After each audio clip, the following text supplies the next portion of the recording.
Hey there, Sharon Horne-Ellstrom here.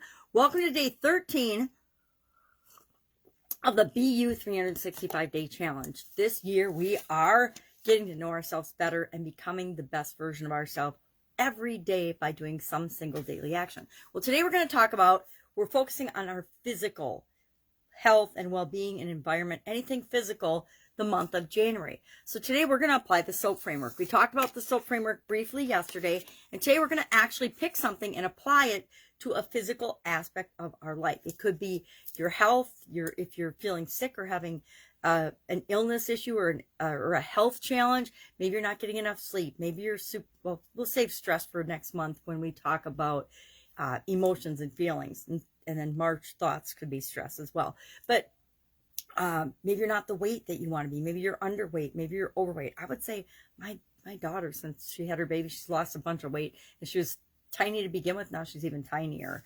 So maybe she, like my ex-mother-in-law, would like to gain weight. Me, on the other hand, I'm just the opposite. So the tool we're going to use to talk about our physical story today, or the S in the SOAP framework stands for story or situation, or a description of what's going on in your life right now, your current story, your current situation, and then what do you want? So the first thing we do is we think about what we want. And yesterday, your action item was to think about something physical that you want. It could be you want a new magnifying glass. Lo and behold, I got a new magnifying glass from my sister for Christmas. It's very tiny. I don't know if I haven't tried it yet. It's supposed to wear around your neck, so you've got something with you all the time. So physically, the tool we're going to apply today to get at and really dig into our story is one I learned in high school when I was on our school newspaper, and then I became the editor of that paper, and then same in college. And I actually studied journalism for a while and thought I'd be a journalist when I went to college, and lo and behold, changed my major a dozen times to come up with engineering, marketing, and management. Don't ask, it was a long journey. So our tool we're going to use today comes from the world of journalism. Now, before you scoff and say, oh my God, journalism is a joke nowadays, I don't disagree, but there's still tools that journalists use that are really, really powerful when journalists are being journalists, not media actors and actresses. And that tool is what I call the journalistic framework. And we learned it, I think we might have even learned it in grade school. Who, what, where, when, why, and how. 6 questions we can ask ourselves about any situation to report on it and to try to get at what's really going on. I don't know about you, but sometimes I am not always 100% honest with myself with respect to what's really going on in a given situation. So I decided what I want for my physically, and I need my magnifying glass so I can see what I wrote, because I actually did this. What I like to do is take and write, oh, this is the wrong one. Never mind, wrong page. What I'd like to do is take and write the journalistic framework, who, what, where, when, why, and how, and then current and desired on a piece of paper. And then I just write a word or two that reminds me of what my response and answer is to this. So for example, what do I want? I realized this morning that I use the excuse of not setting certain interim goals, and only for certain things in my life, and just thinking about this lofty legacy goal or perfect ideal goal out there. And I use the excuse, I really just had this epiphany this morning, of not setting the interim goals and holding myself accountable to achieving the interim goals, because I use that as my excuse for not working on the overall goal and objective. So for example, I've had the goal and objective for decades of my life to live at and be at my ideal perfect weight. Yet, I won't pick a number that is my ideal perfect weight. And I have all kind of excuses that my subconscious and my brain put me through, and exercises when I don't want to pick a number. And I don't want to pick a number, theoretically, or I say to myself, because it's too much. It's not my ideal weight. So if I'm going to set my goals and my affirmations and think about my ideal weight, I want it to really be my ideal weight, but then I have to pick a number. So I don't know if you do this yourself, but I guess subconsciously I knew I was doing this all along, with respect to weight and certain things in my life, not all things, but a couple of things in my life, a couple of big things in my life. I had this epiphany today that, oh my God, I have an annual goal and I work toward that. I have a huge, like 10, 20-year goal, and in a couple areas of my life, and it's only in a couple, right? I found that fascinating.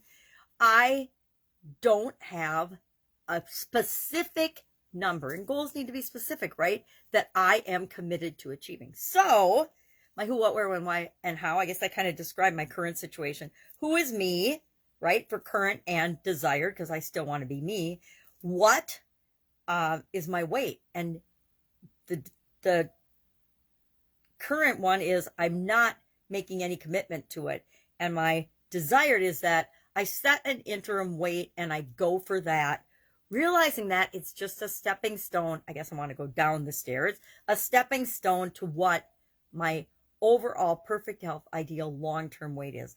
And that should be the one I have in mind, but I need stepping stones along the way, just like we do for most every area of our life. Where, home, I just put is current, and then desired wherever I am. Wherever I am is where, wherever I go, here I am, or something. When, start immediately, meaning I will start taking action on this today. I'll start today. And then what is the interim date? Now, instead of picking a super duper long-term one, I picked the interim date as my next birthday, which is 3/12/2022.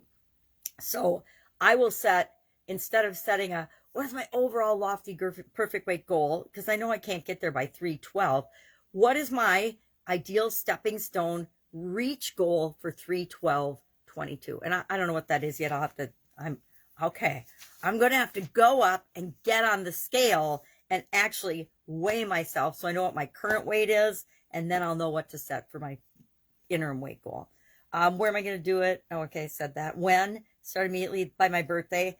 So I actually have to go upstairs sometime today and step on the scale. This is very frightening for me. I'm not going to lie. Why? Because I want increased energy. Currently, why do I want to have an inner goal? Why do I want to set my ideal weight?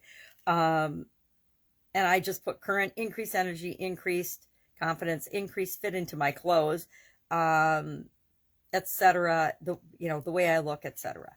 And then desired, I want to use my big goal to drive me and keep me moving forward all the time. But I also want to have interim goals so that I will actually make progress toward that on a continuous basis.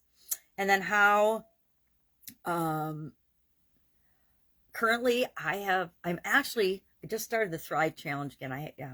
There's a company called Lavelle, and I'm not promoting that or anything, but I just started that, and it didn't go very well during December so I'm going to recommit to doing that every day. It's a 3-step process.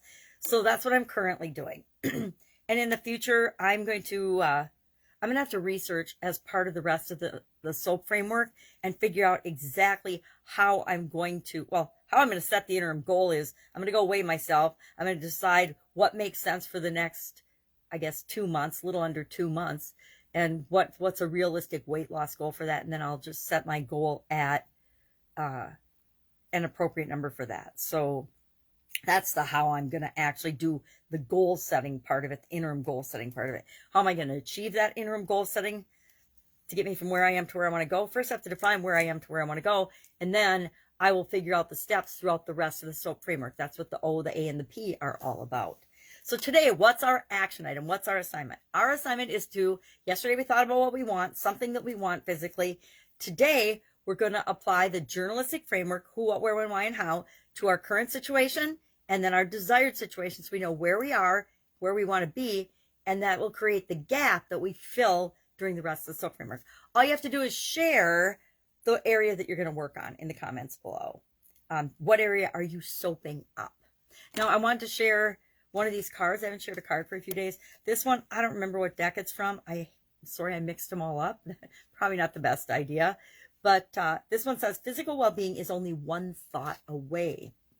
You could have every disease known to man within you today, and if you choose different feeling thoughts tomorrow, they would all leave your body. The key is not to give any unwanted thing much attention. When it doesn't feel good, turn your attention someplace else. So I'm going to apply that to my thinking today with respect to my physical.